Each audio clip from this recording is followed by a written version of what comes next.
Bonjour, mon nom est Sylvie Bougie. Bienvenue aux Capsules juridiques.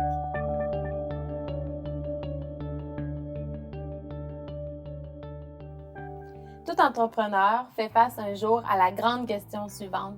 Quelle forme juridique doit prendre mon entreprise?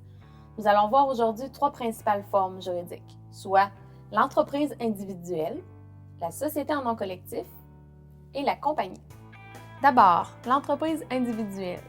En fait, c'est la forme la plus simple d'entreprise. C'est vous êtes seul et vous décidez d'ouvrir une entreprise sous un nom autre que le vôtre.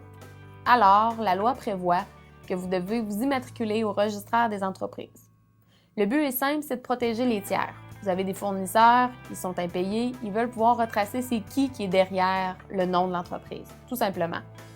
Le désavantage, c'est qu'on affecte votre patrimoine personnel, donc toutes les dettes contractées pour votre entreprise, c'est des dettes que vous avez contractées vous-même. Donc, si jamais l'entreprise a des difficultés financières, vous aurez bien compris que vous avez des difficultés financières. Si vous décidez d'ouvrir votre entreprise, mais avec un associé, à ce moment-là, vous ne pouvez pas être une entreprise individuelle parce que, comme son nom le dit, c'est pour les individus uniquement, et là, vous êtes deux, vous n'êtes pas seul. Donc, à ce moment-là, la société de personnes, soit la société en nom collectif, peut être très utile.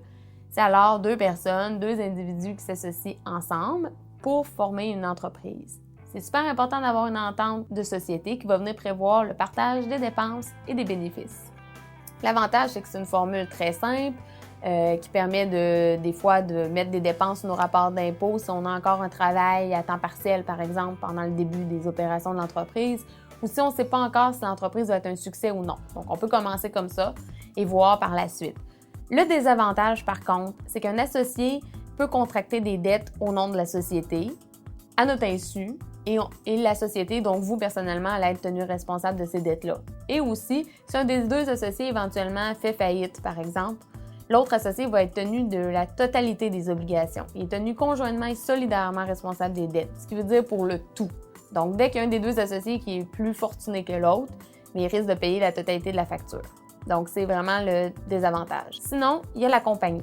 La compagnie, elle a plusieurs avantages. En fait, c'est parce que là, on vient vraiment créer une personne morale distincte, un patrimoine distinct. Je dis souvent, on vient créer un bébé. Il y a des responsabilités, il y a des obligations et il y a son patrimoine à lui. Donc, on n'affecte plus notre patrimoine personnel.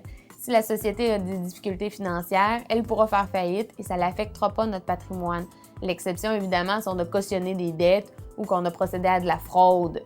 Mais c'est des cas, évidemment, qu'on ne parlera pas dans la présente. L'autre avantage, c'est au niveau du report d'impôt. Parce qu'une compagnie va être imposée à un taux d'imposition moindre qu'un individu. Donc, tout l'argent qui va rester dans la compagnie va avoir été imposé à un taux moindre. Donc, c'est une bonne façon de reporter l'impôt.